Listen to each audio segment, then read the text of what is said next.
Praise Lord. നിങ്ങളെ എല്ലാവരെയും blessed മോർണിംഗിലേക്ക് യേശു ക്രിസ്തുവിൻ്റെ നാമത്തിൽ സ്വാഗതം ചെയ്യുന്നു.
പ്രിയരെ, അനുഗ്രഹിക്കപ്പെട്ട ഒരു പ്രഭാതം കൂടെ നമ്മുടെ ജീവിതത്തിൽ അനുവദിച്ചതാണ്.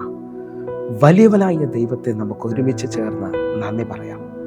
എത്ര പേർ പറയും, ഞാൻ നിന്നതല്ല, എൻ്റെ ദൈവം എന്നെ നടത്തിയതാണ്. ഒന്നുകൂടെ പറഞ്ഞു കഴിഞ്ഞാൽ 2024 ജൂലൈ മാസം 21 തീയതി വരെയും എന്നെയും എൻ്റെ കുടുംബത്തെയും കണ്ണിലെ കൃഷ്ണമണി പോലെ സൂക്ഷിക്കുകയും കരുതുകയും ചെയ്ത വലിയവനായ ദൈവത്തിന് നന്ദി പറഞ്ഞുകൊണ്ട് ഈ പ്രഭാത ചിന്തയിലേക്ക് നമുക്ക് ഒരുമിച്ച് അടുത്തു വരാം. അർഹതയില്ലാത്ത സ്ഥാനത്തേക്ക് ഉയർത്തുന്ന ദൈവം. പ്രിയരെ, പ്രാരംഭവാക്യത്തിലേക്ക് എസ്തേറിന്റെ പുസ്തകം 2-ാം അധ്യായം അതിൻ്റെ 17-ാമത്തെ വാക്യം. രാജാവ് എസ്തേറിനെ സകല സ്ത്രീകളെക്കാളും അധികം സ്നേഹിച്ചു. സകല കന്യകമാരിലും അധികം കൃപയും പക്ഷവും അവളോട് തോന്നിയിട്ട് അവൻ രാജകിരീടം അവളുടെ തലയിൽ വെച്ച് അവളെ വസ്തിക്ക് പകരം രാജ്ഞിയാക്കി. പ്രിയരെ, ഈ പ്രഭാതത്തിൽ ദൈവം നമ്മെ കേൾപ്പിച്ച അനുഗ്രഹിക്കപ്പെട്ട വചനത്തിനായി നമുക്ക് ഒരുമിച്ച് ദൈവത്തിന് നന്ദി പറയാം. എത്ര പേർ പറയും, എൻ്റെ ദൈവം എന്നെ ഉയർത്തുന്ന ദൈവമാണ്. ഹല്ലേലൂയ. അർഹതയില്ലാത്ത സ്ഥലത്തേക്ക് ഉയർത്തുന്ന ദൈവത്തെക്കുറിച്ചാണ് ഞാൻ നിങ്ങൾ ഈ പ്രഭാതത്തിൽ കേൾക്കുന്നത്. ഹല്ലേലൂയ. നിങ്ങളുടെ സാഹചര്യം ഇന്ന് ഒരുപക്ഷെ മുമ്പോട്ട് പോകാൻ കഴിയാത്തതായിരിക്കാം. ഇനി ഒരു വഴിയില്ല എന്ന് പറഞ്ഞുകൊണ്ടായിരിക്കാം. നിങ്ങളെ സപ്പോർട്ട് ചെയ്യുവാനോ നിങ്ങളെ അടുത്ത ഒരു സ്റ്റേജിലോട്ട് കൊണ്ടുപോകാനോ ആരും സഹായമില്ലായിരിക്കാം. എന്നാൽ ഈ പ്രഭാതത്തിലെ ഈ ചിന്ത നിങ്ങളുടെ ജീവിതത്തെ മാറ്റിമറിക്കും. ആരും സഹായമില്ലാത്തവന്, ഇനി മുമ്പോട്ടൊരു വഴിയില്ലെന്ന് പറയുന്നവനെ ഉയർത്തുന്ന ഒരു ദൈവമുണ്ട് കേട്ടോ. ആ ദൈവത്തിൻ്റെ കരമാണ് നിങ്ങളെ മാനിക്കാൻ പോകുന്നത്. ആ ദൈവത്തിൻ്റെ ശക്തിയാണ് നിങ്ങളുടെ മേളിൽ വെളിപ്പെട്ട് വരാൻ പോകുന്നത്. എസ്തേറിനെ കുറിച്ച് ആഴമായി പഠിക്കാമെങ്കിൽ എസ്തേറിന് അപ്പനും അമ്മയും ഇല്ലായിരുന്നു. 2-ാം അധ്യായം അതിൻ്റെ 7-ാമത്തെ വാക്യം വ്യക്തമായി പറയുന്നു, മൊർദെഖായി അവളെ എടുത്തു വളർത്തിയതാണ്. ഹല്ലേലൂയ. അവളെ സപ്പോർട്ട് ചെയ്യുവാനോ അവളെ ഉയർത്തുവാനോ വേറെ ആരും ഇല്ലായിരുന്നു. പക്ഷേ ദൈവം ഒരാളെ ഉയർത്തുവാൻ തയ്യാറായാൽ, ദൈവത്തിൻ്റെ കരം ഒരാളെ മാനിക്കുവാൻ തയ്യാറായാൽ, അത് ബുദ്ധിക്കും ചിന്തയ്ക്കും അപ്പുറത്തായിരിക്കും ദൈവത്തിൻ്റെ മാന്യത ഒരുത്തൻ്റെ മേളിലേക്ക് വെളിപ്പെടുന്നത്. അപ്പനും അമ്മയില്ലാത്ത സാഹചര്യങ്ങളില്ലാത്ത ഒരു സ്ത്രീയെ എൻ്റെ ദൈവം ആ പട്ടണത്തിൻ്റെ രാജ്ഞിയാക്കി തീർക്കുകയാണ്. നിങ്ങൾ വിശ്വസിക്കാമെങ്കിൽ ഈ പ്രഭാതത്തിൽ ഉയർത്തുന്ന ദൈവത്തിനെ കാണുവാൻ തയ്യാറാകണം. അർഹതയില്ലാത്ത സ്ഥലത്തോട്ട് കൊണ്ടുപോകുന്ന ദൈവത്തെ കാണണം. ദാവീദിനെക്കുറിച്ച് പറഞ്ഞാലും ഇത് തന്നെയാണ്. ഹല്ലേലൂയ. മൂത്ത 7 സഹോദരന്മാരെയും അപ്പൻ മുൻനിരയിൽ നിർത്തുമ്പോൾ ഇളയ തന്നെ കാട്ടിലേക്ക് തൻ്റെ ആടുകളെ മേയ്ക്കുവാൻ തെളിവിട്ടെങ്കിലും എൻ്റെ ദൈവം ദാവീദിനെ കണ്ടു. ഹല്ലേലൂയ. ദാവീദിനെ ഇസ്രായേലിൻ്റെ രാജാവായി ദൈവം മാനിച്ചതായി കാണാൻ കഴിയും. അങ്ങനെ വിശ്വസിക്കാമെങ്കിൽ പഴയ നിയമത്തിൽ യോസഫ് എന്ന് പറയുന്ന ഒരു വ്യക്തിയെ നമുക്ക് കാണാൻ കഴിയും. തൻ്റെ സഹോദരന്മാർ ഒറ്റപ്പെടുത്തി പൊട്ടക്കിണറിലേക്ക് വലിച്ചെറിഞ്ഞെങ്കിലും അവിടെ നിന്ന് പൊത്തീഫറിൻ്റെ വീട്ടിലേക്കും അടിമച്ചന്തയിലും കാരാഗ്രഹത്തിലേക്കും തെല്ലപ്പെട്ട ആ യോസെഫിനെ ദൈവം ഒറ്റ ദിവസം കൊണ്ട് കാരാഗ്രഹത്തിൽ നിന്ന് ആളെ അയച്ച് വിളിപ്പിച്ച് കൊട്ടാരത്തിലേക്ക് കൊണ്ടുപോകുന്നത് കാണാൻ കഴിയും.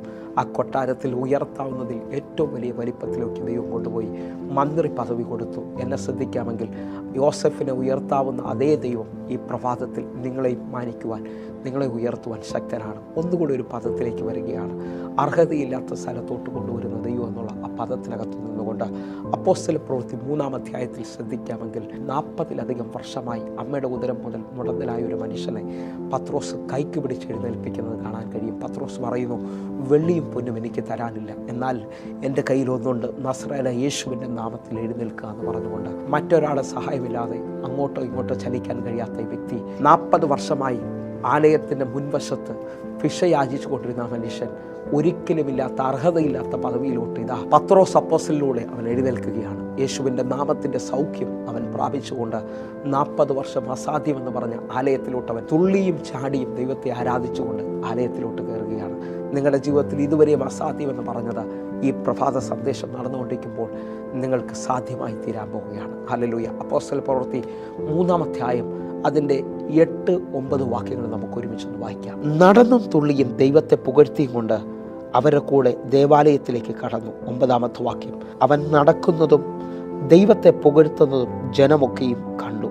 10-ാമത്തെ വാക്യം, ഇവൻ സുന്ദരമെന്ന ദേവാലയ ഗോപുരത്തിൽ ഭിക്ഷ യാചിച്ചുകൊണ്ട് ഇരുന്നവൻ എന്ന് അറിഞ്ഞ് അവന് സംഭവിച്ചതിനെക്കുറിച്ച് വിസ്മയവും പരിഭ്രമവും നിറഞ്ഞവരായി തീർന്നു. എന്നെ ശ്രദ്ധിക്കുന്നവരെ, അവൻ്റെ ജീവിതത്തിൽ നടന്നത് കണ്ട് ദേശം മുഴുവൻ ആശ്ചര്യപ്പെടുകയാണ്. അതിൻ്റെ 11-ാമത്തെ വാക്യം കൂടെ നമുക്ക് ഒരുമിച്ചൊന്ന് വായിക്കാം. അവൻ പത്രോസിനോടും യോഹന്നാനോടും ചേർന്ന് നിൽക്കുമ്പോൾ ജനമെല്ലാം വിസ്മയം പൂട്ടു. ശലോമോന്റെ എന്നു പേരുള്ള മണ്ഡപത്തിൽ അവരുടെ അടുക്കലേക്ക് ഓടിക്കൂടി. ഈ വാക്യം വായിക്കുമ്പോൾ ആഴം തിരിച്ചറിയും.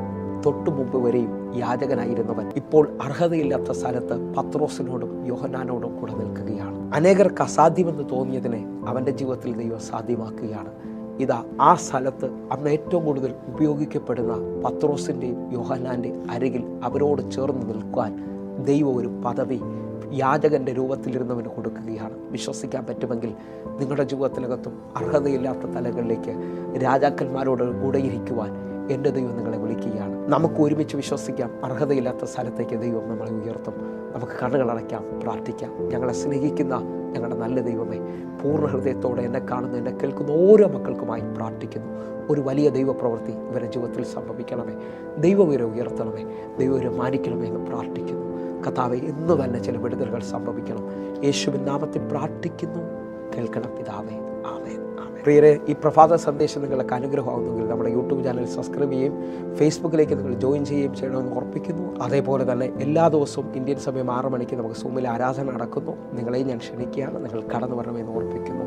എങ്കിൽ അടുത്ത ദിവസം കാണുമ്പോഴേയും സ്വർഗ്ഗത്തിലെ ദൈവങ്ങളെ കാക്കുമാറാകട്ടെ. God bless you. ആമേൻ.